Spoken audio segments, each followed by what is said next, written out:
To all of you who are present tonight, I am honored to greet you with the greeting words of peace.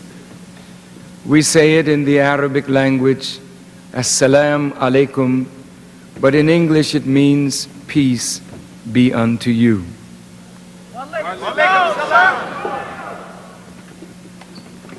To Chancellor Yates, to the Reverend Jemison, to the members of the clergy, and to the honorable representatives of state government who are present,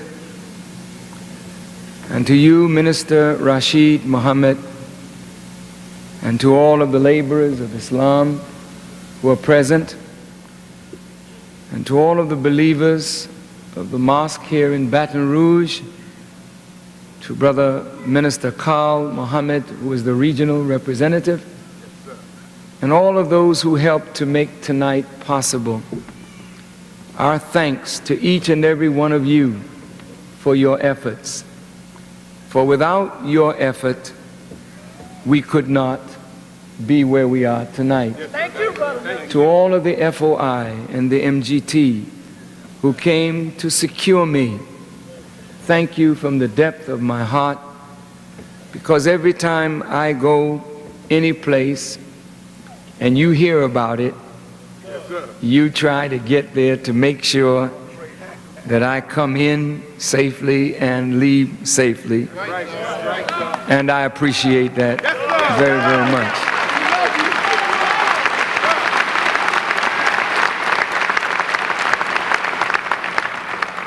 We have lost too many leaders due to neglect and carelessness. And we have lost too many good people because we love in a disorganized way while our haters are organized against us. So love without organization is not protective of those whom we love. But those whom we love, we must organize to effectively protect, because if you love someone, you love them because of a specific reason, that they are good for you, for our cause. And because they are good for our cause, they may not necessarily be good for the cause of those who don't want good to come to us. So we must organize effectively to move ahead in a racist society. I'm very happy to be here in Baton Rouge at this marvelous institution of Southern University. And I'm deeply honored by the presence of the Chancellor and by the presence of the Reverend clergy, and especially the Reverend Jemison, and I'm honored by the presence of the members of state government and all those who struggle for justice. But I'm especially honored by your presence. I want to get right to the point. As a people, we are in crisis. As a nation, America is in crisis. And the world in which we live is also in crisis. To the members of the police department who are present, members of the hierarchy of the police department, or members of city government who may be present, or their representatives, I did not come to Baton Rouge to stir up a problem. I came to offer some guidance, a solution, if you will, to the problem.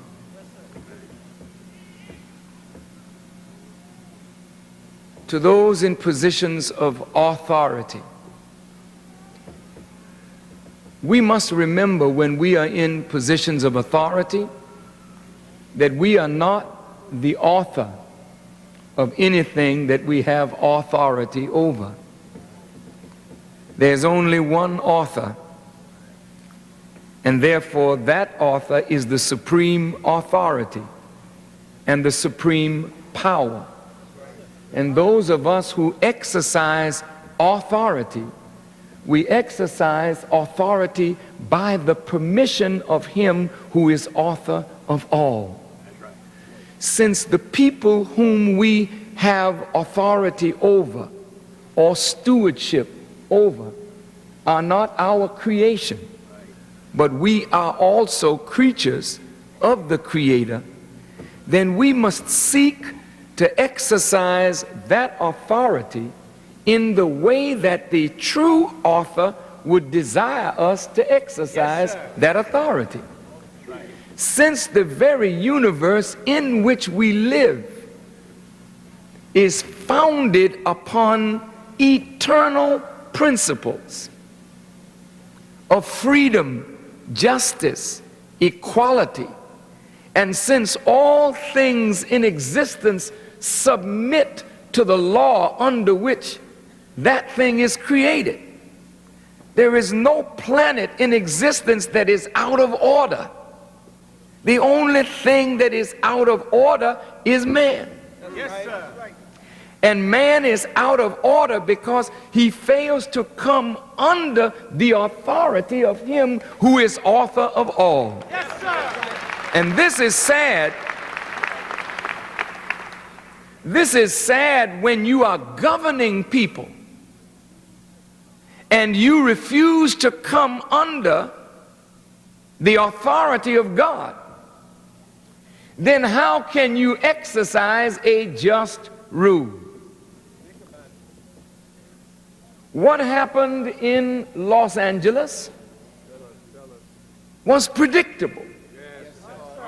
These are the first comments that I shall have made concerning the events of Los Angeles, and I chose to make them here in Baton Rouge. Because in the last month, 3 black persons have been killed under strange circumstances. And the breast of the parents and loved ones of those who have perished, and the breasts of the community of those persons who have perished, is not at ease because we cannot believe the stories that have been told to us, nor do we believe the coroner's reports to us. We in every generation have seen our loved ones shot down, murdered in cold blood, and we have seen the perpetrators of that murder gone unpunished because their brethren in law who are outlaws will not prosecute guilty policemen, guilty authorities who misuse and abuse their authority over a poor and defenseless people who have done nothing but serve this nation, build the nation, fight for the nation, pay taxes to the nation, to be oppressed by those in authority in the nation. Now,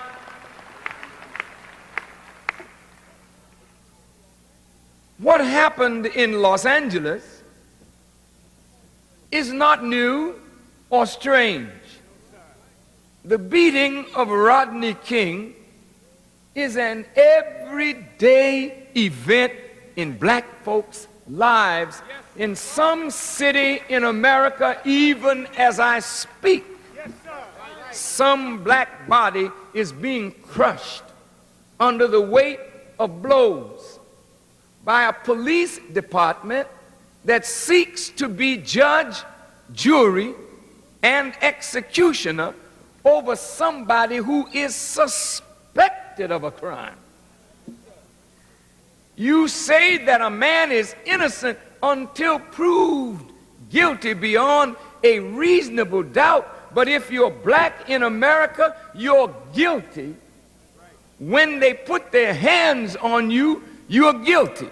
They don't bring you before a judge to adjudicate the matter. They judge you there with the stick, with the gun, with naked brutality and the misuse of their authority. My appeal to those of you in authority is that you do justice while justice is in your hands to do. Because in a few moments from now, it won't be in your hands anymore. And when that happens, that will be a very hard day for those in authority, no matter what color we are. When God's Spirit moves among the people, and the people say, enough is enough, and too much is too much, and they determine to rise against unjust authority, then the end of that authority has come. There are no guns big enough to keep you in power, as the lessons of history will teach any of you who study history. When your time has come, when your evil outweighs your good, to the point that the God of righteousness becomes angry over your evil that you are dishing out to poor and defenseless people, and he decides to take up the cause of the poor, then your days are numbered. And as Daniel read the handwriting on the wall written in blood, he will say your kingdom has been weighed in the balance and has been found wanting. America has such handwriting now on the wall. Think of it. Somebody with a videotape caught the vicious beating of one of our brothers. Maybe white folk were shocked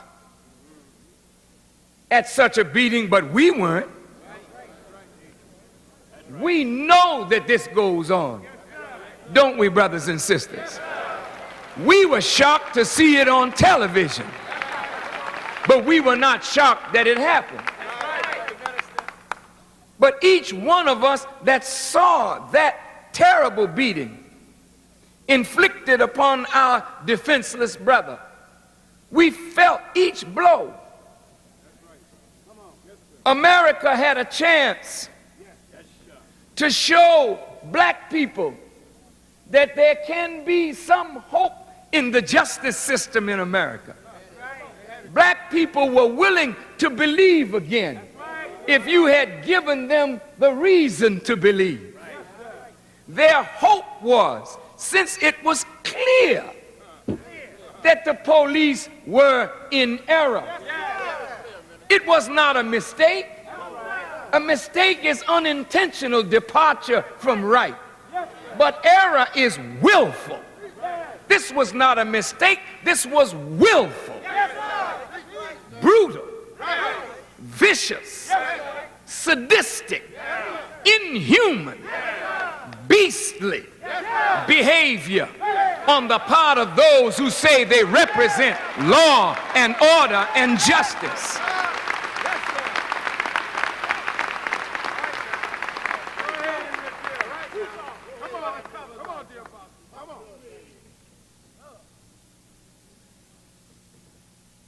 They were caught by a video camera. How would they now defend four guilty policemen? They weren't thinking of consequences. The wicked never do. They think that every day is the same. That since we've been getting away with this for years, it wasn't improper for them to think that they would get away with it again. So all they did was move the venue to a little valley composed of like-minded Caucasians, approximately 2,000 of whom worked for the LA Police Department. They wanted to give the defendants a jury of their peers. Well, if they would move the venue for white folks to give them a jury of their peers, when has a black man ever been judged by a jury of his peers? You see, my peers are those who suffer the same as me. My peers are those who are disenfranchised, like me. Yes, sir. Well, they knew when they moved the venue that they would get an acquittal. They knew that. They had a foreman on that jury that's like the majority whip in the Congress to whip the other recalcitrant ones in line to an acquittal. And many who would have voted guilty had so much pressure on them, they caved in. As, of course, the forces of evil knew. And so, an acquittal. That was sending a signal to police all across this nation. Beat, maim, shoot, kill black folk. Do it with impunity, and we will let you go. But racism is becoming more expensive with every passing day. They didn't know the results that unjust judgment would bring. So judgment was taken out of the hands of the judge. Judgment then went into the hands of the people. I'm only giving you a sign of things to come. And don't you think it will not happen. I'm insignificant, but I'm a warner to you. You can take it or let it alone. But there have been more powerful governments than this one that went down the tube because of injustice, and the Bible is full of their record for you to read today.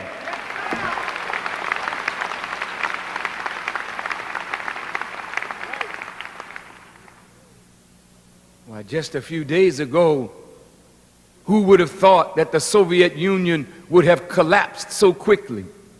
All of the intelligence gathering agencies in the world did not predict the fall of the Soviet Union.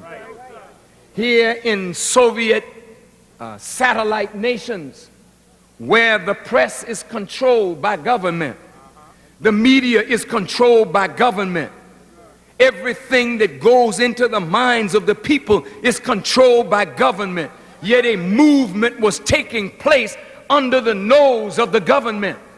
In Romania, Ceausescu was so powerful, but in the matter of a few weeks, he was dead and out of power, and a new government was in. Remember the Shah of Iran?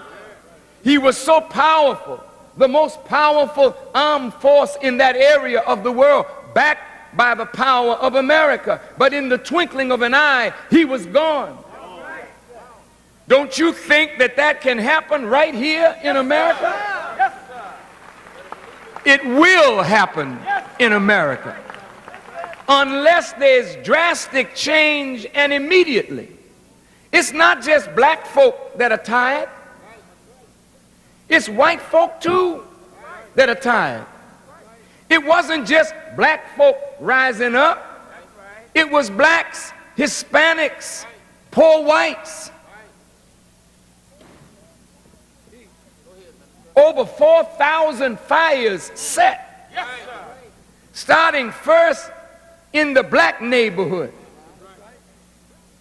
with Korean merchants, black merchants, Arab merchants, then spreading to Hollywood, to Compton, to Pasadena, to Long Beach. Burning, burning, burning, so much so that the traffic, air traffic, had to be delayed coming into Los Angeles because of the smoke.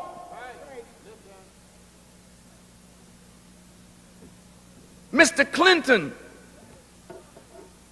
the Democratic nominee, and Mr. Bush, the apparent Republican nominee, had nothing of black people on their agenda in this election year. You were not on the agenda at all until that verdict came down in Los Angeles. Huh? Nobody was addressing the serious issues of the cities of America. Nobody was addressing the serious condition of black people in the cities of America. Nobody was addressing the crime, the violence that we are inflicting upon ourselves because of the lack of jobs and industry and improper education. This was not on the agenda. But a little decision in Simi Valley and over 4,100 fires and 58 deaths and over $1 billion in property damage and other damage, then the president has to speak to this. Mr. Clinton has to speak to this. Governors of states have to speak to this. Mayors of cities have to speak to this now. Because every city is a potential Los Angeles. Because that degree of dissatisfaction over injustice and police brutality is in every major city of America. Well, Minister Farrakhan, why did it happen like that at that time? It wasn't about Rodney King. That's right. Rodney King is the latest in a series of abuses.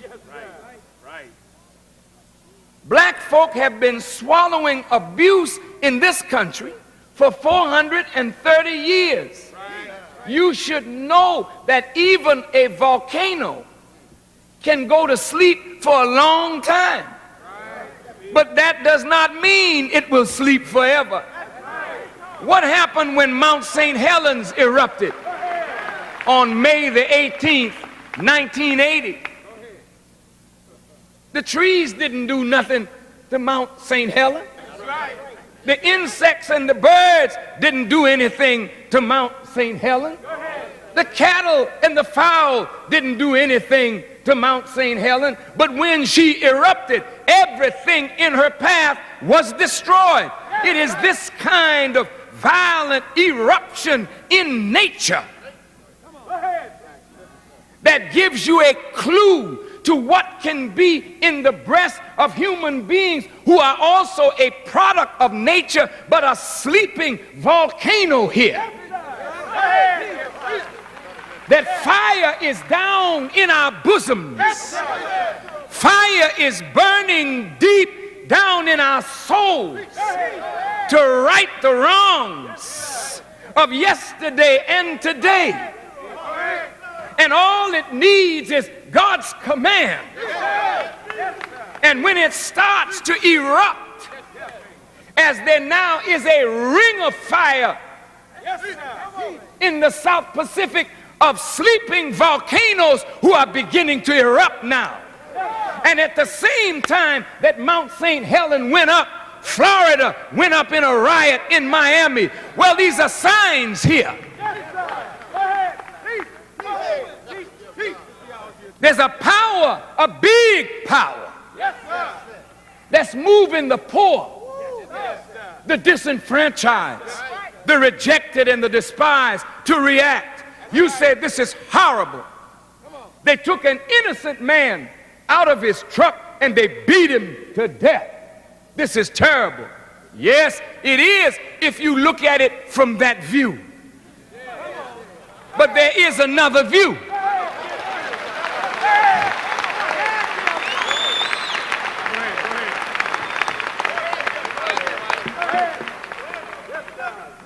You say that person was innocent. Probably so. However, Jesus, I want you to listen to me good now. Jesus said, and I quote, God is not mocked.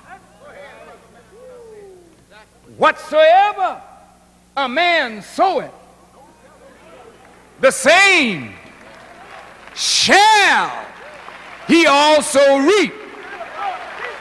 Now, this is to say to white folks in power, justice is not a thing that you can ignore. It lies down with you when you lie down, and it gets up with you when you get up. It is ever walking with you. So even though you may sow something in this season, you may not reap it in the same season. That's not in accord with nature, but there's a season coming that what you put in the ground today will come up tomorrow. So Jesus wisely spoke to the wicked. You sow the wind, but you will reap the whirlwind. God gives you back in abundance. The scripture said, double the cup.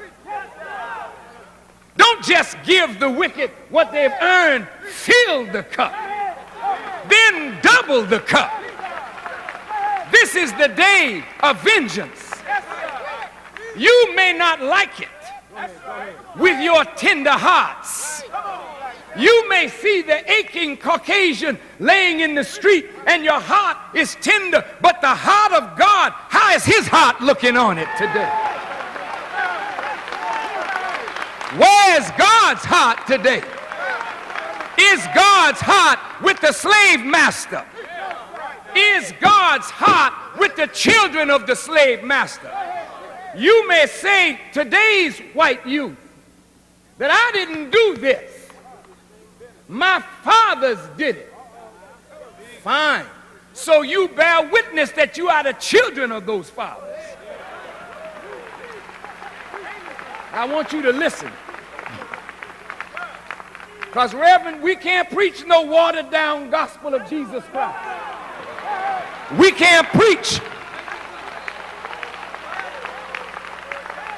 a compromised gospel to win the friendship of a world that God and Jesus is against. You say, but God so loved the world. Stop right there. God has never loved this world that he sent his only begotten son. Stop again. How could God love the world and preach the end of the world? Send his prophets into the world. Listen to me good now. And drown the world out with water and then tell them that as it was in the days of Noah, so shall it be at the coming of the Son of Man. Then drown and kill the homosexuals in Sodom and Gomorrah.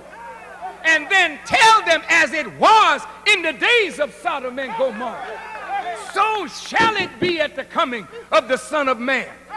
He preached the destruction of the world, the end of the world. How could he end what he loved?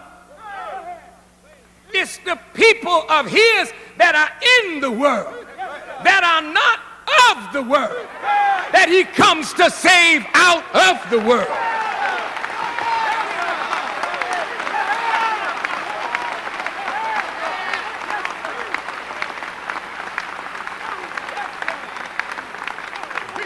Praise is due to Allah. All right now. All right now. Wake us up.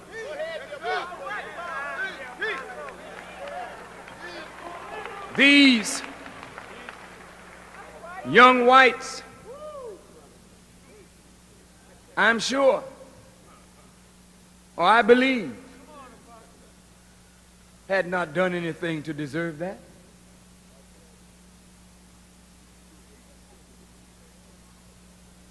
They just happened to be in the wrong place at the wrong time when a volcano was erupting. Like that cattle and that tree and that shrubbery and those insects that were around Mount St. Helens. They just happened to be at the wrong place at the wrong time. How many of our sons and daughters have been at the wrong place at the wrong time and never came home to tell us what happened? How many black people have lost their lives in America? In the bushes, in the swamps, in the rivers, in the lakes, in the police jail cells, in the middle passage coming from Africa. How many of us have lost our lives unjustified? God is not mocked. As a man soweth, the same shall he also reap. The prophet Obadiah said, as thou hast done, so shall it be done unto you. God in the Holy Word says that he will visit the sins of the fathers on their children, even to the third and fourth generation of them that hate me. God doesn't let the children get away with what their fathers have done. But what kind of God is that? Is he a just God? Yeah, you don't question his judgment. He knows what he's doing. That's why every man, every woman should be careful of our actions today, because they bear upon unborn generations. For we are nothing more than a continuum in a long line, a long chain of human beings. Those who went before us made the path for us. And now we are making the path for those who come behind us. So don't think that what you do has no effect on your children. You're a fool if you think that way. And it's too late in the day for you to be foolish. Be a reefer smoker. Be a cocaine user. Be a sex offender. And see, will not the cocaine affect your head and then affect the head of your sperm? See, will not the cocaine, the drugs that you delight in using, affect the egg of the female? See, if not your crazy sex life that gives you AIDS will not affect your baby that is growing in the womb, innocent, but now affected because you are guilty. You pass on your sins to your unborn generation. Nobody gets away. Nobody gets away. It may appear that you got away for a season, but I'm telling you what Elijah Muhammad told me: justice never sleeps. I think it was an American president who said, I fear for my country when I reflect that God is just and that his justice cannot sleep forever.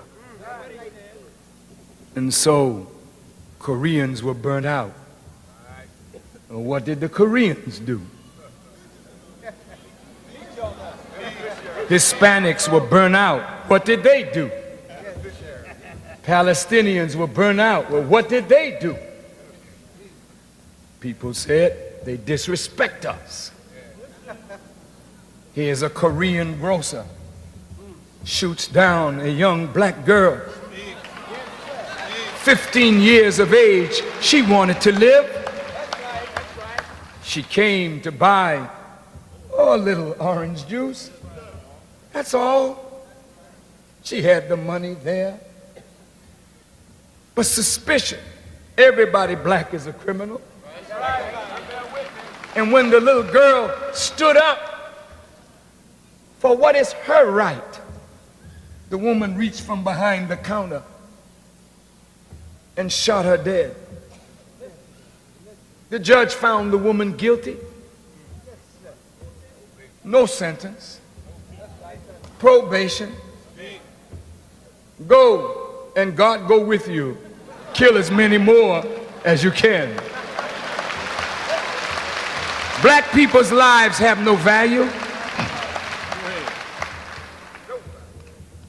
It was appealed to a higher court, and the higher court upheld the ruling of the lower court. So black people in California beginning to see we can't trust the courts. I say to every judge, every law enforcement officer, every time you go against principles of justice, you sow the seed of anarchy.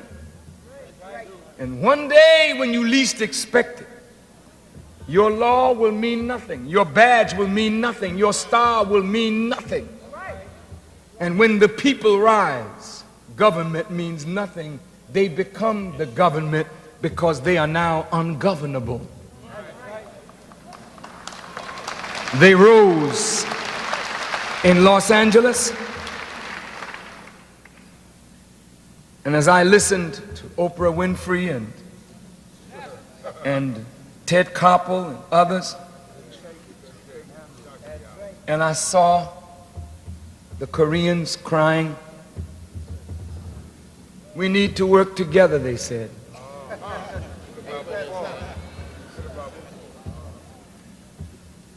They don't respect you, but why should they? Respect is something that is earned. You have not earned that respect. You don't earn it because you're a human being. If you're a human, you show it by doing the humane things. You don't earn respect by just coming on the planet. You earn respect by doing those things that not demanded, but commanded. You are not doing those things as a people. I must talk to you as a brother. Go ahead, Apostle. Who loves you. Thank you. But I'm in pain as you are, because you don't really know why you're disrespected. You figure that the Koreans, when they come in your neighborhood, they should respect you. You're spending your money with them. They should hire you since you're giving them your money. But you know how they feel? They feel that if you were their equal, you would have the business on that corner and not them. They feel that if you were their equal in intelligence, you would supply your own community's needs, because you couldn't set up a shop in Koreatown and take money from the Korean people. You couldn't set up a shop where the Jews live and take money from them. You couldn't set up a shop where the Irish or the Italians are, where they're predominant, and take money from their community. But everybody can set up shop in your community. You see, do you remember Al Jolson? Al Jolson used to paint his face black and sing, Mammy, Mammy, Mammy. Sun shines east, sun shines west. I know where the sun shines best, Mammy. Old black mammy. You see, mammy had a big breast, and mammy's breast was full of good, wholesome milk. And mammy would put the little white babies on her black breast and nurture the little white babies to strength, enough strength to turn around and call mammy nigger. Mammy's babies were not on the breast. White folk was on mammy's breast. Well, you might as well bring Al Jolson back, because that's who you have become. A big old giant mammy with a big black breast for every immigrant to come to America and suck on and grow to financial and economic strength.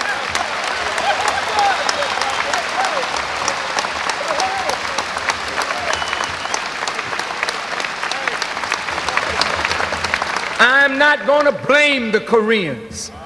I'm not going to blame Arabs or Jews or anybody else. You have a need and you are not supplying your own need. So they come and say, well, here's a big breast. Let's suck on it and see if we can get strong. The Jews sucked on it, got strong, got off it, and left it for somebody else. The Lebanese got ejected in the war, in Lebanon, in the Civil War. They came. The Palestinians came. And they set up shop and they began to suck. They start getting strong. The Vietnamese say, oh, there's a big black breast over there. Then the Koreans said, there's more milk too. I'm going to see what I can squeeze out of it. Meanwhile, everybody black is hungry, see the breast. Poor black businessman, he trying to get a drink. He's out there, mouth parched, lips swollen. You walk by his store, walk by your own people, and give your money to others who don't respect you and don't love you.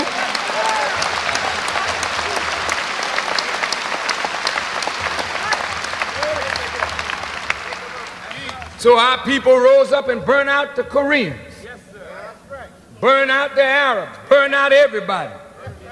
Now when the president came, and check the president out. The president came under heavy armed guard and had a token Negro by his side and a young black brother who was just honored to be there with the president. Secret Service all around, helicopter overhead, tanks everywhere. He walking gingerly. He couldn't wait to talk to the police and the firemen and the National Guard and the Army. But you notice he didn't want to talk to no black people. Because in his heart he knows he don't care nothing about us and hasn't done anything for us and doesn't intend to do anything for us.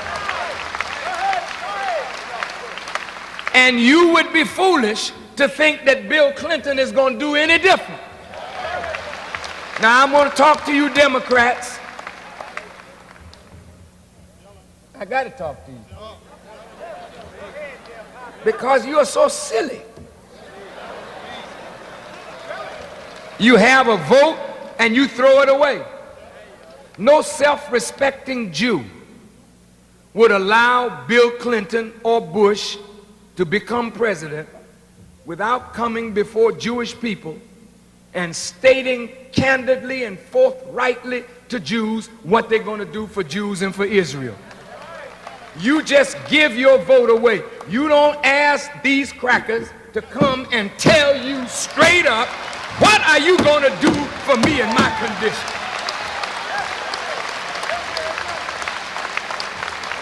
The leaders, if you'll pardon my language, the leaders are like prostitutes. If they see a dollar,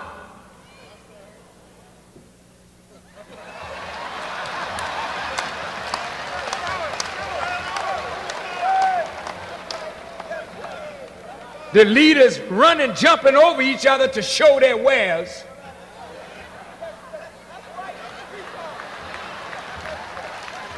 Nobody thinking about the needs of a people.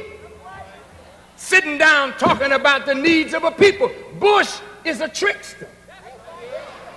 He tricked the black leaders to come to Washington. Well, he didn't trick them, he just invited them.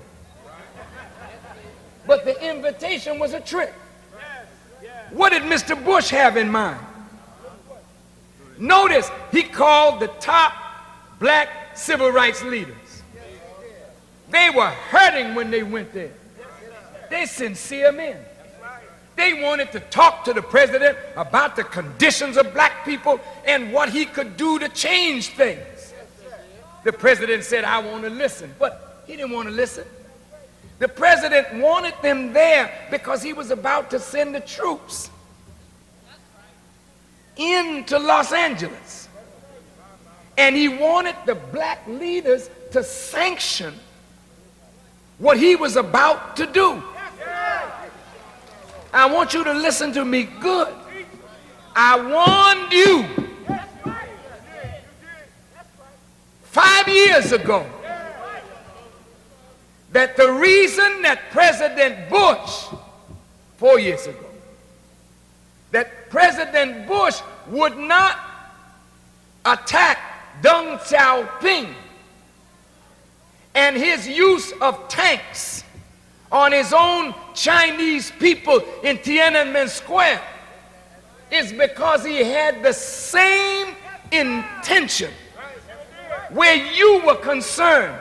I warned you that he was going to send the troops after you. I warned you that he was going to make black leaders sanction this. I warned you of this. You think I'm some radical nut, some anti-Semite, some blind fool filled with hatred. I am a messenger of God to you.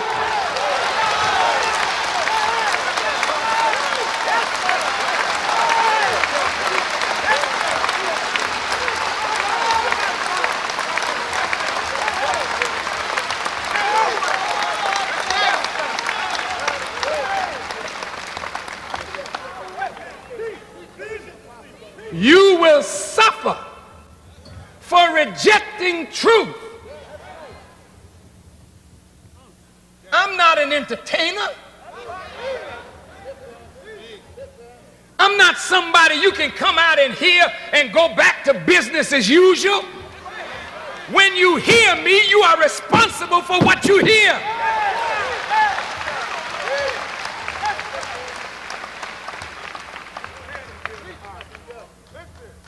Jesus said, I have piped to you all the day long and you have not danced. It's make a musician feel terrible. He's playing his heart out and you won't even get in sync with the beat. You just sitting carrying on conversation like he's not even playing. Jesus said, I have mourned unto you and you have not lamented. You're not in sync with Jesus. You're not in sync with the rhythm of truth. Therefore, you are going to suffer dire consequences because you hear and you disobey rather than hear and obey. Mr. Bush put the tanks in the street. They were in the streets of Los Angeles. And they were ready to mow our people down like wild dogs. President Bush started talking like this was another desert storm. He was playing to middle America. He was playing to the conservative element in America, wanting to show them I'll get tough on the niggers. But he needed the sanction of black leaders to do it. So every leader that came out from that conference, notice their language.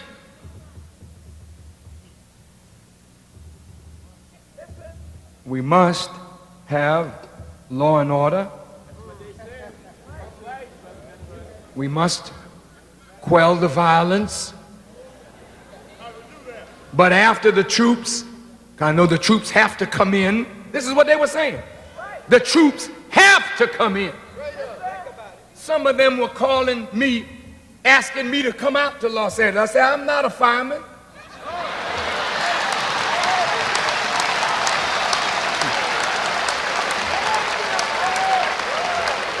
Don't call me. You don't know my name no other time. Why you know it now?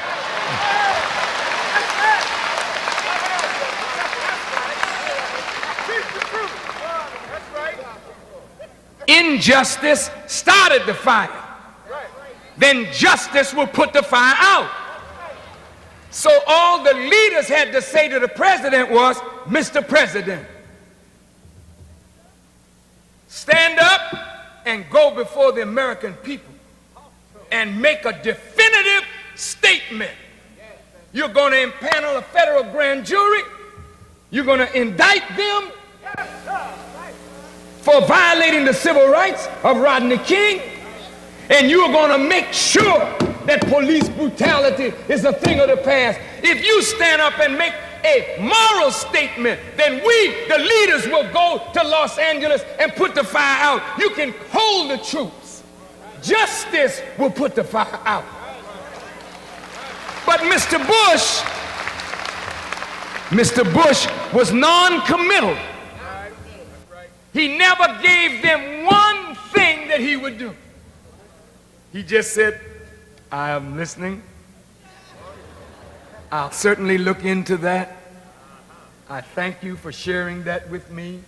I'll get together with my staff and we will consider all of these things that you have said to us today. Thank you so very much. But listen, we'll never get anywhere until the violence is stopped. And this thing has gotten so out of hand. I have to call in the troops, and then when law and order is restored, we can do all of these things, or at least some of these things that you suggest. So we go out to the press and we say when the violence is stopped and the troops have to come in. You see, brothers, you're dealing with a smart Pharaoh. And you are acting like the elders of Israel. Acting like you are Pharaoh's boys rather than the true servants of God. So you bow to the bidding of government rather than bow to the will of God. You run from the wolf rather than stand and face the wolf for the sake of the sheep. And so, my beloved, Los Angeles is a sign of things to come. In Baton Rouge, trouble is on the horizon. This is the capital of this great state of Louisiana, and it is filled with murder, us murdering each other, and it is filled with their wicked murder of us and justifying it by lies and trickery and treachery. It's full of deceit and it's full of traitorous behavior. This is not helping Baton Rouge. This is not helping Louisiana. 60% of the white folk of this state voted for David Duke. That's right, dear Apostle. That means that they share his thinking. Oh, the Klan doesn't have to wear white robes anymore.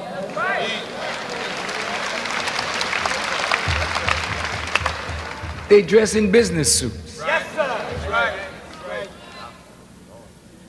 It's a mentality that is pervasive in America today. So I'm saying to you as I bring this talk to its climax, there has to be a solution to this. Do you think that President Bush, or if Mr. Clinton is elected, will have you on the agenda? Sincerely, I'm asking you in truth. Did you know that there was a riot or rebellion in 1919? And they had a commission to study after the riot, and they gave recommendations that were never followed. I think there was a riot in 1935, and after the riot they had a commission that studied it and gave recommendations that were never followed. And there was a riot in 43, and there was a commission that studied it and nothing was done. And then there were riots and rebellions in 65, 66, 67, 68 with the assassination of Dr. King. Over 125 cities were set on fire, and they impaneled the latest commission, the Kerner Commission, named for Governor Otto Kerner of the state of Illinois. And this blue ribbon panel came back to then President Lyndon Baines Johnson with recommendations as to what could be done to ease the plight of black people. And did you know that at that time they said there were two Americas? One black, one white, one poor and disenfranchised, really, and another the opposite. And you know what they said? At that time, there were approximately 12.5 million black people in the inner cities of America. And they said in 20 years, by 1985, if nothing were done, the population would be around 20 million in the inner cities. And if it got to that much, say you would never be able to mainstream black people. They said the government needed to develop the will to tax the American people to mainstream black people. Well, beloved, America did not have the will to spend any money to better our overall condition. Martin Luther King Jr. saw this. And even though President Johnson was the man who declared war on poverty and was the architect of the Great Society, Johnson himself was being very deceitful. Because as he was talking about the Great Society, he was fabricating an incident in the Tonkin Gulf to widen the war in Vietnam, putting more money in the hands of the war machine of America and less money in the hands of poor people to mainstream black people mainly into the mainstream of American life. So when Dr. King saw that the war in Vietnam was taking away the money from the promised Great Society and war on poverty, Martin Luther King Jr. took the courage to stand up against that war. And you know, Reverend Jemison and other members of the clergy who are Baptists, when the Reverend Dr. Martin Luther King made that stand, many of his own Baptist preachers did not go along with Martin Luther King because they felt that he was taking on too much by taking on the government of the United States in its desire to prosecute the war in Vietnam. But Martin Luther King was a man of courage and a man of conviction. And Martin Luther King Jr. decided he would fight against what he felt was an unjust war. This led Martin Luther King to his death, because the government of the United States, who had been opposed to him all along, even under the Kennedy administration, now had to move on Martin Luther King Jr. He was assassinated not because of a dream, but he was assassinated because he came face to face with the hypocritical reality of the United States government that was saying one thing to him and the civil rights leaders to their face, and doing another thing totally behind their backs that was in diametric opposition to what they had just said to the civil rights leaders. And so Dr. King is gone. And the war in Vietnam was lost. And billions of dollars in money and material, war material, were left in Vietnam, making the Vietnamese the fourth most well-equipped army in the world. And all the taxpayers' dollars went down a deep, deep hole. And America has not yet recovered from that war. Now enter Mr. Reagan. Y'all all right? Give me just a few more minutes, all right? When Mr. Reagan came in, America was the leading creditor nation. 8 years of Reaganomics made America the leading debtor nation. Now 8 years of Reagan has passed, 4 years of Bush has now passed, and the nation called America is in nearly $4 trillion of debt, public and private. $4 trillion.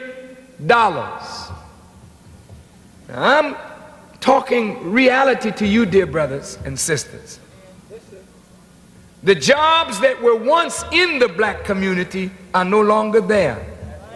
When the rebellions took place in 65, 66, 67, they knew that the black community was a boiling cauldron, and nobody wants to build a business on the top of a volcano, even if it's sleep. They figure one day it may wake up and my business is gone. So business began to move out of the inner cities. And when business moved out of the inner cities, those service jobs moved out. Those factory jobs moved out with the business. You know, we used to work the farm. And we got so sick of the farm, when the Industrial Revolution took place in the North, we left Louisiana, Mississippi, Alabama, Georgia, moving to cities like Chicago and Detroit so we could work in the factories of America, draw wealth from America, and make a future for ourselves. Now the factories are closing, and the brothers and sisters who went north are finding themselves coming back. Have you noticed?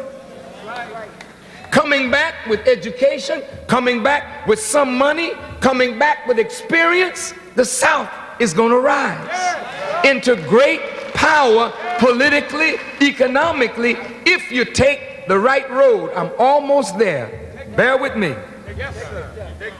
Now, with $4 trillion in debt and jobs moving out of America, and the brothers, young brothers, you are rebelling against their educational system. You don't want to stay in school, do you? No, you don't. You're getting out. Our girls filling the colleges. Our girls getting the degrees. our girls becoming more assertive, more aggressive, the men later for that. Now, our young girls cannot find in their young men compatible minds that think, listen please, that think beyond getting into bed. And so our young girls are disillusioned. They have a sexual nature, but today's young girls, if they have sense, they don't just want to lay down with anybody, and they don't want to be used as an object of pleasure when God created them for a very serious purpose. Listen to me very carefully. So these young girls are working downtown Baton Rouge. Not you. They're working downtown Austin, downtown Birmingham, downtown Chicago. The brothers are on the streetcar. And every day looks like Sunday. And we're not in heaven yet. Nobody's working. If you don't have any money, how can you be a father? You still got the sex drive, so you're making babies, but you don't have the wherewithal to be a father, either from here or from the pocket. So every time the woman gets a baby, you get itchy feet. I gotta go, baby, I gotta go. I say, if she doesn't abort the baby, you're out of there. So the abortion clinics are filled with black women killing the fruit of their wombs because there's no man in their life even worthy for them to go through the pain of death to bring forth life for them. It's a very sad situation for us. But there's a way out. There's a way out. I'm getting to that right now. The Soviet Union collapses, and America has a chance to affect Eastern Europe and her direction toward democracy. Where do you think the money's going? If America got any money to spare, will she give it to Africa? Will she give it to South America? Central America? No. Who's gonna get it? Look, did you hear the members of Congress arguing to give Israel $10 billion to resettle some Russian Jews, to give them homes in Israel? There's homeless people all over America, sleeping under bridges, in cardboard. Nobody is asking the government, or the government is not listening and will not give any money to refurbish old homes that are boarded up in cities across this country, to give the homeless American people a decent place to live. But they will give the money to Israel because the Jewish lobby in America is stronger than the voice of the homeless. Even though the homeless are Vietnam veterans and veterans of America's wars, they have no voice. So the money will go to Poland. The money will go to the Ukraine. 20-some billion is being earmarked for Russia, white Russia. But there is nothing on the agenda for you, for the cities of America, whose infrastructure is decaying, bridges and roads decaying, rotting. You are now not 12 million in the cities, but you are over 26 million blacks in the inner cities of America. And if the Kerner Commission is true, it is now impossible to mainstream you. I want you to listen.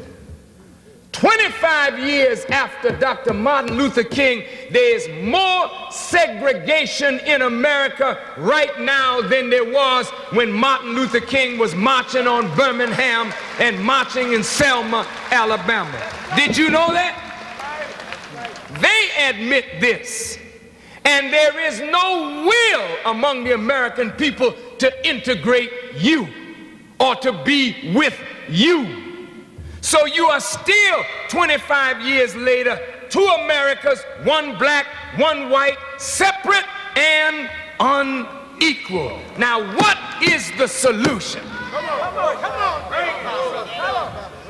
We gotta get to solutions and we can go home. Now, you know the Bible is a good book. I better check my watch too, brother. No, I got to worry about it because the people been here a long time and they don't have a lot of time. But look, brothers and sisters, the Bible is a serious book, and so is the Quran. The Bible does not have stories in it of slaves for conjecture. When you read law books, you read the history of cases, so that when a similar case comes up that you are trying, attorney, you go back and study how the ruling was with that similar instance in the history of law. Yes, then you use that history, yes, to guide yourself as you go into the court. When a doctor hears a patient, the doctor doesn't draw out of nothing. They go back in history. And when you start talking about your symptoms, they say, oh, patient so-and-so had that symptom, and this was what was prescribed. I think that's this, and so forth and so on. Everything comes up out of history. Y'all with me? Yes, sir. Class, wake up, class. Yes, sir. Don't go to sleep yet, class. We're going to go home soon.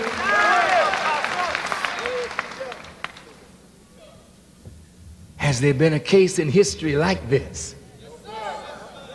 Yeah. Let's look at it. Yes, sir. Pharaoh had a problem just like this. There were 600,000 Israelites in Egypt slaving for Pharaoh. They weren't integrated. Pharaoh was oppressing them. God wanted Pharaoh to do what? No, you didn't say it right. God wanted people to do what? Let them go. Let them go, Pharaoh. Let them go to do what? God wanted to make a nation out of them for his glory. Listen to this carefully now. That's history. Pharaoh got hot.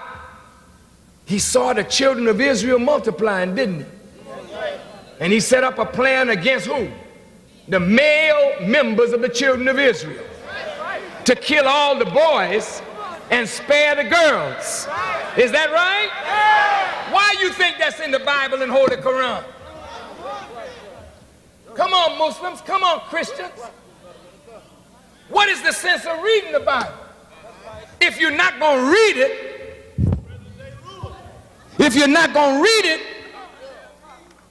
to use it to find a solution to your problem. You in America separate, unequal, catching hell. Is there a God for you that loves you?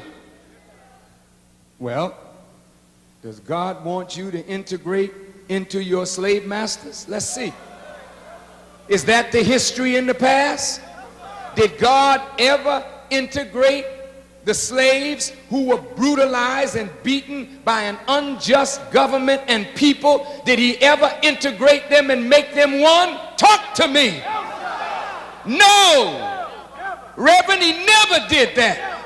He always sent his prophet to warn the government that his wrath was about to descend on that government. And he told the people, come out of her.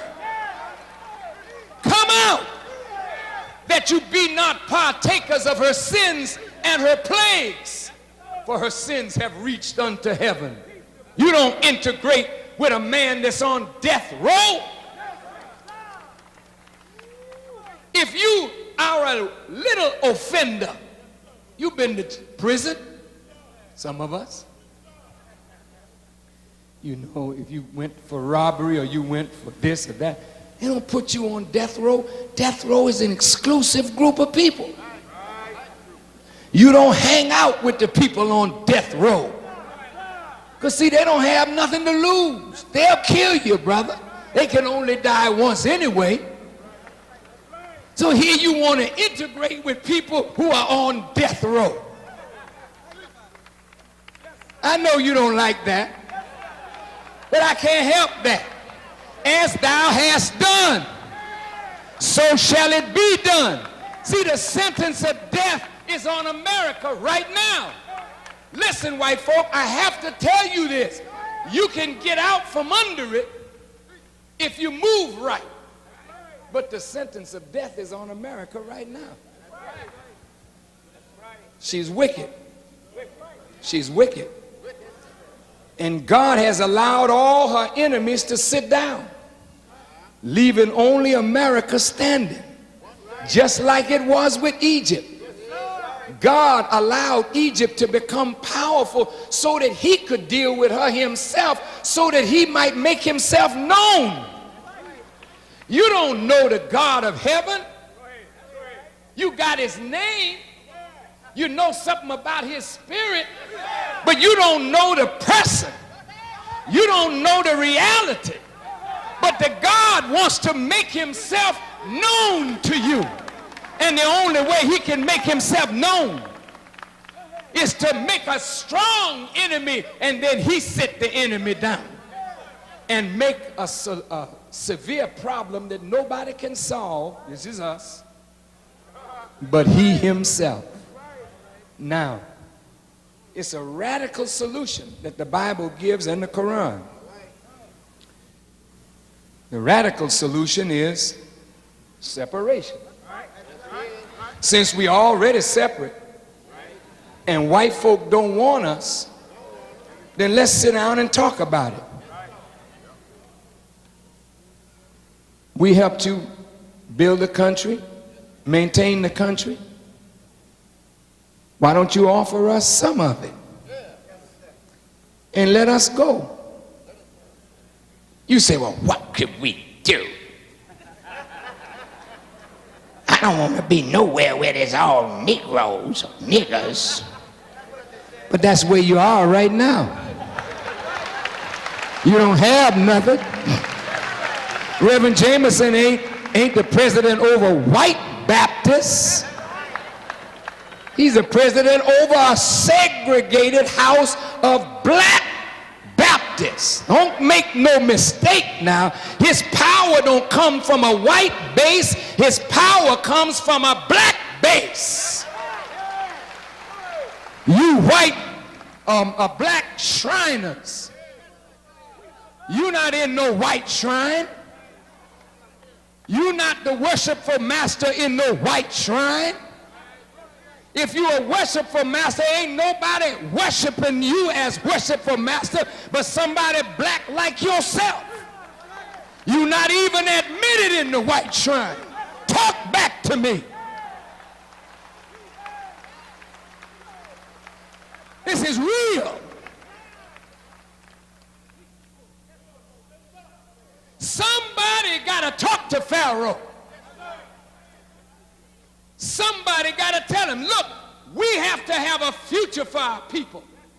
And we can't have a future sitting around here waiting for you to make a job for us when your own economy is closing down. If black folk don't get up and do something for ourselves, we're finished. Now, you say, well, I ain't going nowhere. I ain't separating. That's too radical. Well, I want you to hold that in your mind. Because as radical as it is, crazy as it sounds, with every passing day, it might become more and more feasible to you. You know how it is when you're in love with somebody and don't want to leave them? I love you, baby, I love you. You know how you all say that thing when you get married? Oh, I just love you. You tell all your friends, oh, she's the sweetest thing I've ever seen. I just worship the ground she walks on. 6 months later, you haven't even made the first year. That no good so-and-so and so-and-so. You're in a divorce court. So it didn't look possible that you would ever leave your lover. But you divorced. You know when you fall in love, you don't want to leave your lover. Is that right? Well, you know you're in love with white folks. You don't want to leave white folks. You love your lover. Even though your lover beating the hell out of you, I just stay here and take it. I just love, you know what I mean?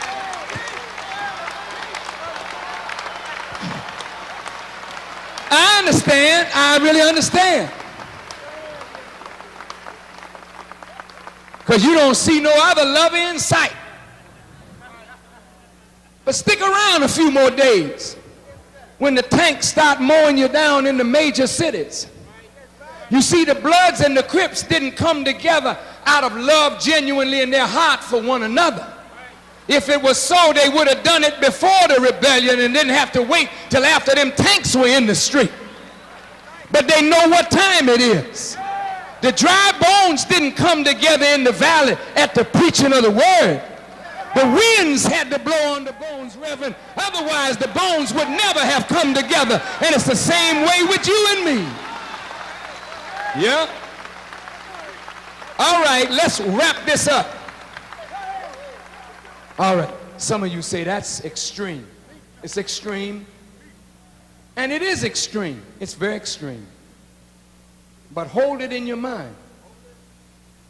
Hold it in your mind. And think about it. We have to make a future for our babies. And you're not going to make a future sitting around here at Southern University thinking that you're going to come out of here with a degree and go ask white folks for a job. If these students, Mr. Chancellor, don't come out of Southern with the mind to create a job, then we are lost and our education is meaningless. Okay, let's put separation on the side, okay? That seems a little extreme for some of you. Let's put that over here. We just go on over there, separation. Go on over. Let's see if we can get another solution there. It might be a little more palatable. Now, you know, we worked for America for 300 years for nothing. And we helped them get rich and powerful. You know what happened with the Japanese? They took the Japanese, confiscated their property, put them in prison, in concentration camps for the remainder of the war, which is about 5 years, from 41 to 46. When it was over, the Japanese started asking, we got to have some justice here. Finally, Congress said, we owe the Japanese. So let us give them reparations to repair the damage that we have done to these poor Japanese Americans. And we sit there.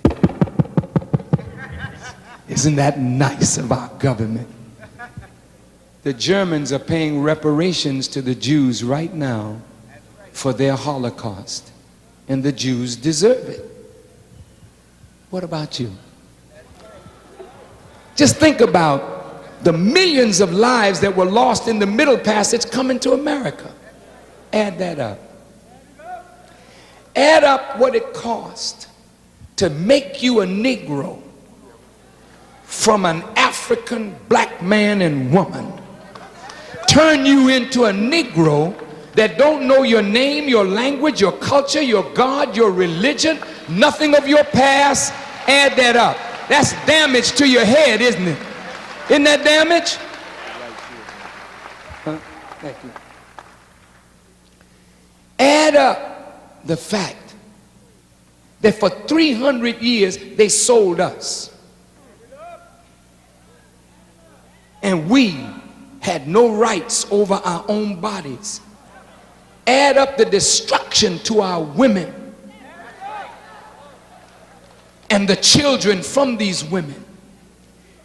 They were in church. They wouldn't even let us read the Bible. They locked the Bible from us. And anybody that taught us how to read would be chastised. 300 years we were not allowed to read. See, this is why foreigners don't know why we are backward, because they think we are playing on an even playing field with all other Americans. They do not know what has happened to our head. There's not a Korean here that don't know he's a Korean. Speak the Korean language. Show me a Palestinian in this audience that is not in the knowledge of his own history, his own language, his own culture. Show me a Greek or an Italian or a Polish person or an Irish person that don't know their history. But look at 30 million black people wearing white folks' name: Johnson, Jones, Smith, Riley, Culpeper, Washington, green, black, brown, blue, pink, Mr. Chartreuse.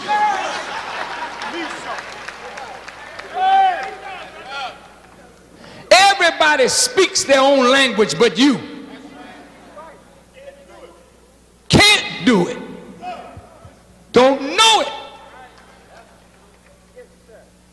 You in their culture, wearing their dress. We're not in our own culture, exhibiting our own culture. We are bastardized into their culture. And they reject you, and the more white you try to become, the more rejected you are, with your blue eyes and your blonde hair and your hatred of yourself. Huh? Okay. Do they owe us? Have they killed all our leaders? Broken up our organizations?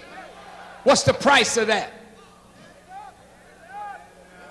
Now I know white folk may get happy one day and say, all right. We know we were wrong. So we're going to give each black American family $25,000. And I bet most of you say, oh, thank the Lord. Thank the Lord. You better say thank the Lord, L-A-R-D, because not the Lord. If they gave you $25,000 in 30 days, they'd have it right back. Because you are nothing but a nation of consumers, do not know what to do with your money. So we don't want them to just give us money. Now you know that white folks, they're saying, we ain't giving them nothing.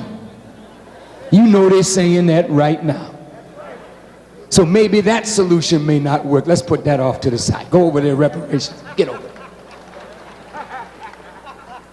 But there got to be a solution. Here's where we start. You ready? Now you know we live in America. We came to this nation as slaves, but we helped build this. And we have a right to say, I ain't going no place, because I built this. My sweat and blood is here. We got sweat equity in this. Right? I suppose white folks won't give us nothing, won't give us no land, won't separate us, won't do nothing for us. You see what the little brother in Los Angeles said with Mr. Bush came? We need money. You see, look at all this destruction. We need some money up in here.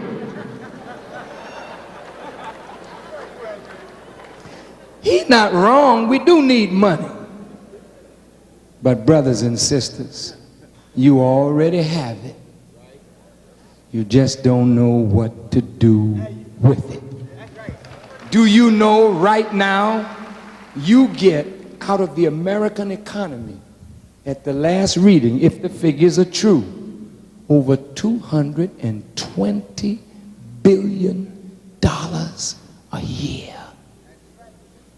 That's why everybody is on your breast.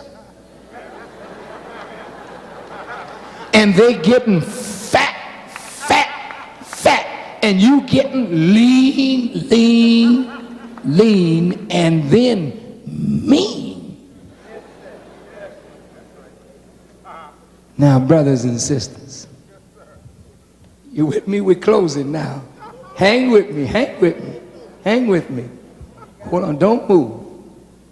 Look, you already got the money. If the government don't give us nothing, if they say we ain't doing nothing for you niggas, then we got to be sensible enough to know we got to do it now for ourselves. And you don't start marching on Washington asking for something. You start with what you got right now and start to do something with it. Now, what should we do? Let me show you just how easy this thing is. Y'all all right? You got to have first leadership that you trust. The reason you have to have leadership that you trust, because it's going to take a national solution. Reverend Jemison is a powerful black man. Yes, sir. Reverend Jemison could affect a solution to this problem. And I believe this. Yes, sir. I believe this. And the solution ain't yours and mine, it's God's. And we offer it to everybody. Let's put it to work. Here's how it could work. Now notice, this is Baton Rouge. There's about 6,500 black people in here who paid a few dollars, whatever it was, to come in. Do you know this is unusual? For any black man to come into cities all over America and thousands of black people come out to hear what he has to say. Right. Do you know what that means? That even though many of you, most of you are Christians, and I am a Muslim, you believe that there's something about Farrakhan that you can trust. First of all, I don't sound like I disrespect your faith. And I don't sound like I'm trying to get you out of your faith into my faith. Because I don't believe in that. I believe that faith is one. One faith. One Lord. One baptism. If you believe in God, you believe in God. You may call him by a different name. You may express your faith differently than I express mine. But faith is faith, but faith is worthless unless it is accompanied by works. So the New Testament said, show me a man that has faith, and I'll show you a man with what? Works. All right. Are we together? Yes, sir. Now, since Brother Farrakhan has become a voice that millions of black people are listening to, what good does that do? I mean, I am here and I'll be gone one day. And I would hate to have my legacy read, he spoke in Baton Rouge to 6,500 people. He spoke in California to 50,000. So what? If the people who trust Brother Farrakhan are not willing to be guided to a program of action, then this is an empty speech that has nothing but vanity. Because there were people that lived before me that spoke to thousands. They're dead and they're gone, and their listeners are dead and gone, and the problem still remains. So it ain't about making speeches. It's about doing something to change the reality under which we live. Now look at how simple it is. Newsweek magazine said about 32% of black people agree with Louis Farrakhan. I don't know how true the poll is. The Detroit Free Press said from 48 to 52% of black people agree with the Nation of Islam and Louis Farrakhan. Well, let's look at that. We have between 30 and 40 million people in this country. If half of those people believe in me, let's take 20 million people. This man is the president, leader of 7 million Baptists. Let's look at this now. If 20 million people trusted Minister Farrakhan, 7 million people trust Reverend Jemison, here's what we could do together.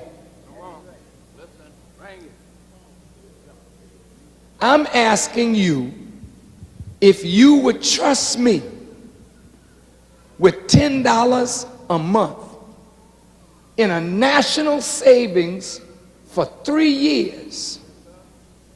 Listen to this now. 20 million people giving $10 a week, $10 a month, pardon me. In 1 month, how much is that? 200 million. Let's look at that now. Count that. 200 million. That's not even a drop in the bucket out of our economy, is it? Look at the shoes we got on. Look at the sneakers you all wear. Them Air Jordan stuff. $130 for sneakers. Now you know you can afford $10 a month. Now if you believe that I will not sell you out, let's go for the second month. That's another 200 million. At the end of 1 year, how much is that?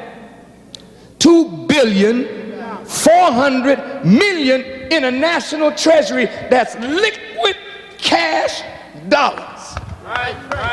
Year 1 gone by. Year 2 we do it again. Year 3 we do it again. Now you got over $7 billion. Now look, you got some governments on this earth that don't have $7 billion in hard currency. Now the question is, what do you do with $7 billion that has earned interest? Now what do? We all buy cars. We all buy wigs. Do we all get a weave? What do? We gotta talk about land. Now the Japanese buying up America, the British buying up America, the Koreans buying up America, the Dutch buying up America. You got some money. What piece of the rock do we own? Nothing. Okay, let's start. Reverend Jemison, where we gonna start? Let's go to our Bible. Reverend, we open up the Bible to the story of Joseph. In the Holy Quran, it's the 12th chapter. It's called Yusuf. Now what happened to Joseph? He was sold into bondage by his own brothers. And then he became a master in the land where he was sold as a slave. How did he become a master? He began to interpret the conditions. Wait a minute, my name is Louis. Wait, now I'm talking to the Reverend. And all the reverends in the house. You know, we got to put this Bible to work for us. Look, man, this is serious. Joseph got control of the grain house. And in the time of famine, Joseph was feeding the people. And he became second only to the Pharaoh in power, in authority, didn't he, Reverend? Okay, now, well, we don't want to go out here and take $7 billion and buy a grain house. But look. The farmers in America are in bad shape. What's the grain producing states in America? Let's name them. Illinois, Iowa, Kansas, Nebraska, Missouri. You got all those states where we produce corn, wheat, oats, barley, rye. Didn't you say the Lord's Prayer? Give us what? This day our what? What you say it was? Then you go to the supermarket, right? But when you're asking the Lord to give you your daily bread, we got to go to the earth now. Now look, the farmers want to get out. God is drowning them out with too much rain, droughting them out with too little.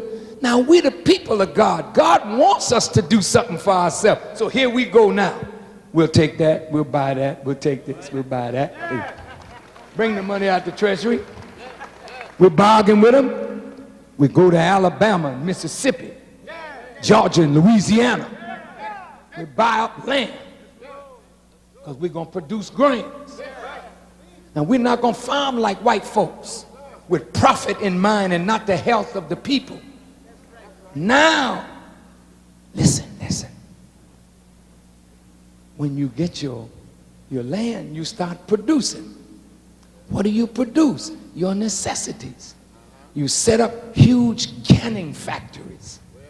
So you take your corn and your peas and your okras and your carrots and you start canning them. Well, when you start canning and producing, you need warehouses in the major centers. You go into the major centers, you buy your warehouses.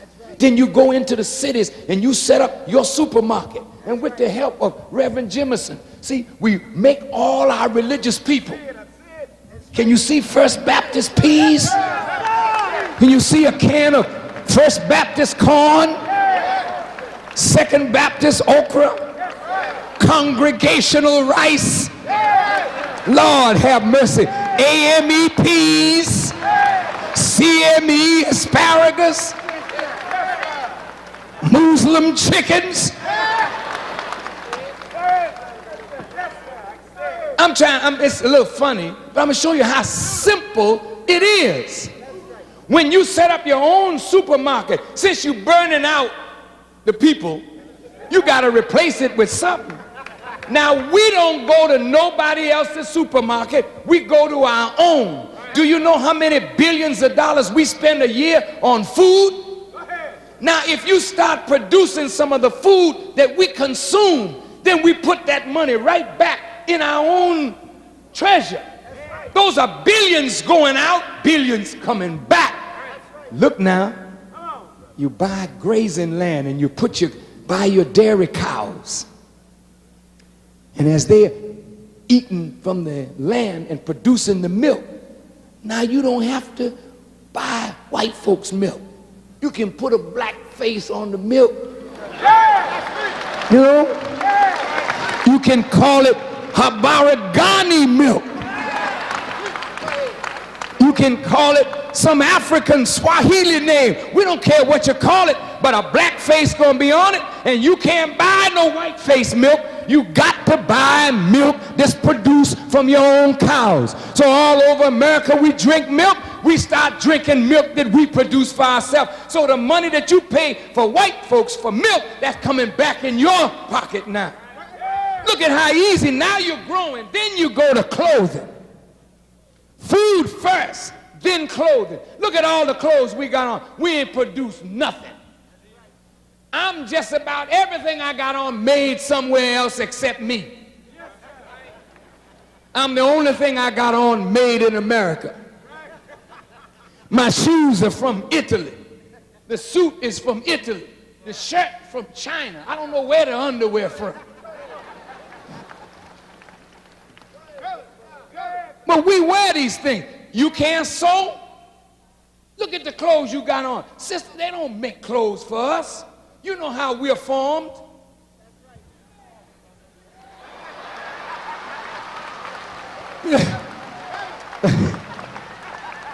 These clothes don't fit us right. These white folk with these flat anatomies, you know what I mean? You put on their clothes It's down in the front, up in the back. You trying to walk, looking crazy as hell. These old tight shoes. We walking all these years with no shoes on our feet. Now you gonna dress in these little skimpy shoes, trying to walk. High heels killing you and you know it. We need shoes for our kind of feet and clothes for our kind of form. Watch out now. That cow gave its hide to white folk. Don't you think it'll give you the hide? It was a black man that revolutionized the shoe industry. Why can't we go back and shod our own feet with shoes we can style for ourselves? We can dress ourselves again. And the money that we put into clothing, some of that will come back to us. We pick cotton for white folk.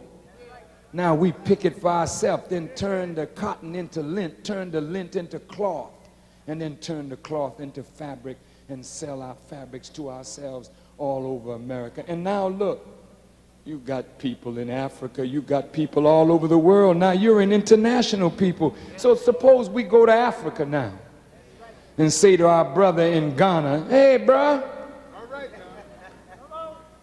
you want some investment? We'll invest in a gold mine in Africa. And our own people will help us to mine gold, which will be the medium of exchange in the future. And with some of your money, you invest in Africa. You are helping the African continent. You're mining gold and diamonds out. You have a medium of exchange. You're becoming rich. You're becoming powerful. You're becoming international. With the money that you are throwing away on drugs and whiskey and wine and foolishness, you can begin to use that money to lift yourselves up out of the condition that 400 years of servitude has put us in. And lastly,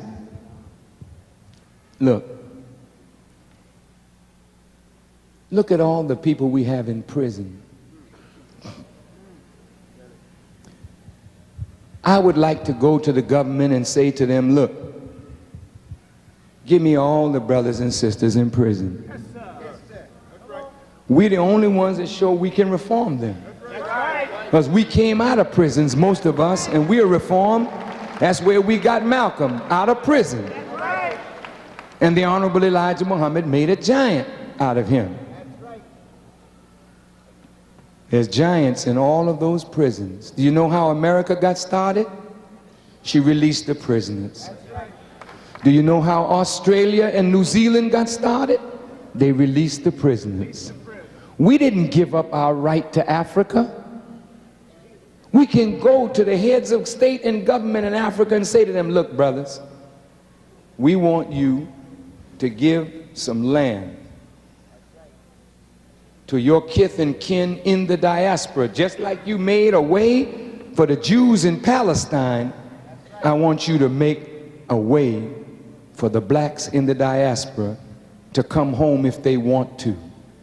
We want fertile land that's minerally rich with an outlet to the sea. I already have the place in mind. Yes, sir. And have already been talking to the people about it. Yes, sir. Look at this. Then I'll go to the president and say, look here, let the prisoners go. They don't have to serve time here doing nothing. Let them serve time in this new land, building a new reality for themselves and their people. Look at this now. And the money that you spend to keep up a convict in jail, give it to us to build the new reality. That's the least you can do for a people whom your fathers enslaved. Now check this out. Look at all these intelligent black folk here that don't even have a job, but got skill. You put the skill together with the raw manpower of our prison population, and we start building a new reality on the African continent with dual citizenship. We're citizens here, citizens there. Just like the Jews go back and forth to Israel and America, we go back and forth to Africa and come right back to America, back and forth to Africa, come right back to America. And then the learning that we have acquired at Southern and Howard and all of our black institutions and white institutions, we offer that learning to Africa to build a reality there, and we offer that same learning to keep on building our economic base right here in America. Now look, that will get you economic power, that will get you political power, that will get you self-respect.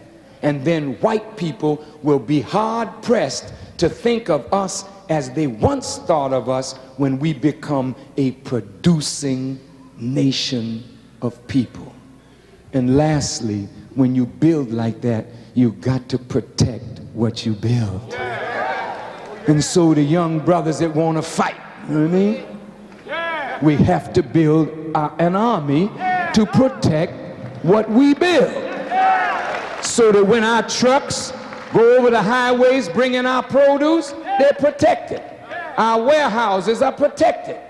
We have farmland here, farmland in the South, farmland outside of America, producing fruits and vegetables and flying them back in with our own planes. This is not a pipe dream. This can be real within the next 20 years. We can do this if we start now. But I say this, with all respect, if white folks say, you don't want to separate us, you don't want to give us land in payment for our slave labor and give us a start, you don't want to give us reparations, and you refuse to allow us to spend our own money to do something for ourselves, then it's time for us to go to war. No, I want you to listen to me. I want you to listen, Reverend. You're already dead. You can't die no more. You have nothing to lose. If white folk won't let us do something for ourselves, then we all die together. We make sure in the name of God, we call on God and go to war. And then you don't care what happens. You say, that's terrible. That's because you're such a damn coward. You're weak and cowardly.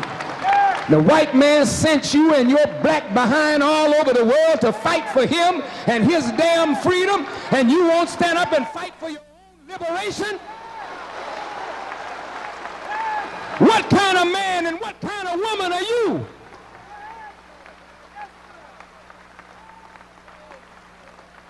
We'll have to fight then, and it will be worth fighting for, because they're stopping us from doing something to help ourselves. We have no other alternative than shut it down. And 40 million of us on the inside is more dangerous to them than 200 million on the outside. We don't have nothing to lose but our chains. I would hope it would never come to that. I would hope that America would be intelligent and see that if we lift black people up from their own work, that we're lifting America and giving America a better image throughout the world. We're helping America to become more sane and civilized by our behavior changing for the better. One of these solutions is going to work. I leave it to you. Brothers and sisters, you have a pamphlet on the 3-year economic savings plan. I want you to think about it. And I would want you to go home and help me to help you to help ourselves. I would appeal to Reverend Jemison, who is one of the most powerful black men in our country today, to take the 7 million Baptists and the money that they can give and make them productive. We got to go back to the earth. We got to do for ourselves. And don't you know, when we start, you'll find white folk that will help you. And if they don't help, it don't make any difference. We've decided to help ourselves, but they will help.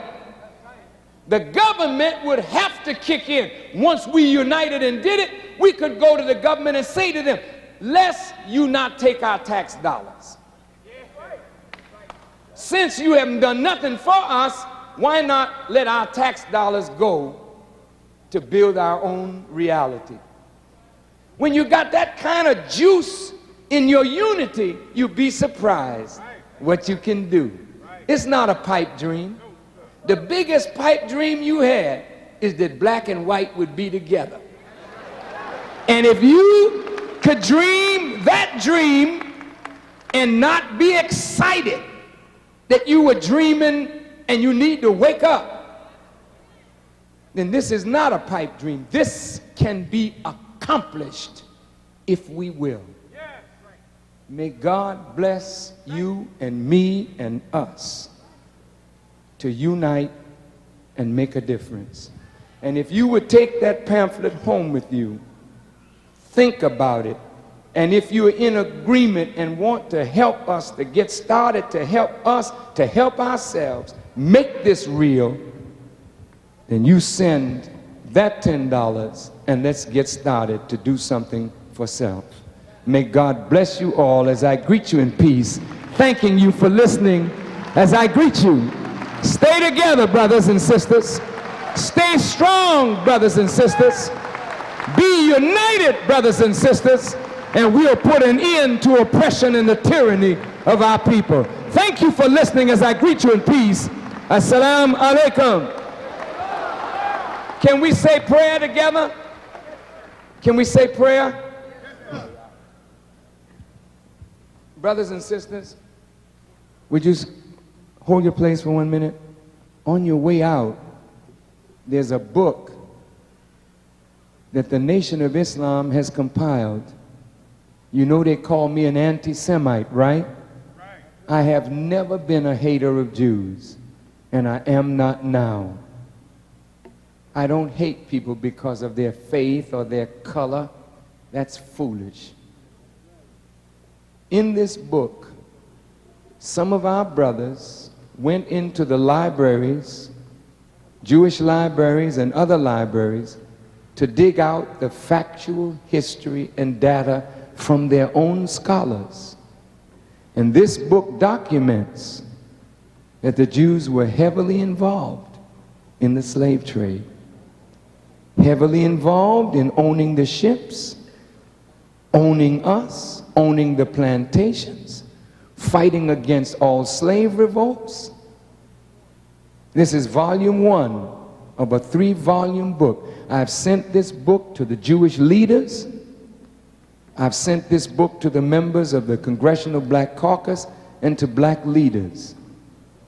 I want you to get it, read it. This is not to create hatred between us and Jews, but it is to reestablish or to establish a relationship that's not based on falsehood, but it's based on truth. This book will be on sale on your way out. And if you would like the tape of today's lecture, that is being high-speed duplicated, and also a video has been made of this talk, and if you would like it, you're welcome to put in your order to get it. Thanks to the Chancellor, thanks to the students of Southern. Keep on making Southern the great university. She's the largest that we have of black institutions. We want to keep her strong. They're trying to ruin all these black colleges. Let's keep Southern strong. All of you professors, all of you who are students, if you would just think to teach your students, don't come out of college looking for a job, come out with the mind to create jobs for yourself and for your people. Thank you. Let us pray.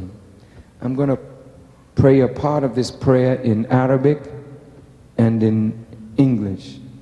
With your head slightly bowed, would you follow me silently in our prayer? قل أعوذ بالله من الشيطان الرجيم Bismillah ar-Rahman ar-Rahim. Alhamdulillahi Rabbil Alameen. Ar-Rahman ar-Rahim. Maliki Yawmiddin. Iyaka na'budu wa iyaka nasta'in. اهدنا الصراط المستقيم الصراط الذين أنعمت عليهم غير المغضوب عليهم ولا الضالين. In the name of Allah, the Beneficent, the Merciful. Praise be to Allah, the Lord of the worlds, the Beneficent, the Merciful, Master of the Day of Judgment. Thee alone do we worship, thine aid we seek. Guide us on the right path, the path of those upon whom thou hast bestowed favors, not the path of those upon whom thine wrath is brought down, nor of those who go astray. O Allah, we thank you for this meeting. We thank you for all who are in attendance. We pray that you will guide each and every person safely to their places of abode. And we pray that this word spoken will enter the heart and will cause us to think sanely about our future, that we may unite and begin to do something for self. We thank you and we pray that you guide and protect us as we move in an alien environment to do your will. We ask all of this in your holy and righteous name. Ameen. Thank you. Assalamu alaikum. Alaikum salam. The Honorable Louis Farrakhan, give him another Baton Rouge round of applause. The leader of the revolution of righteous people all over the planet Earth, the Honorable Louis Farrakhan in Baton Rouge. We remind you, brothers and sisters, that as the minister and his motorcade depart, take your time and stop in the exit lobby as you depart the building.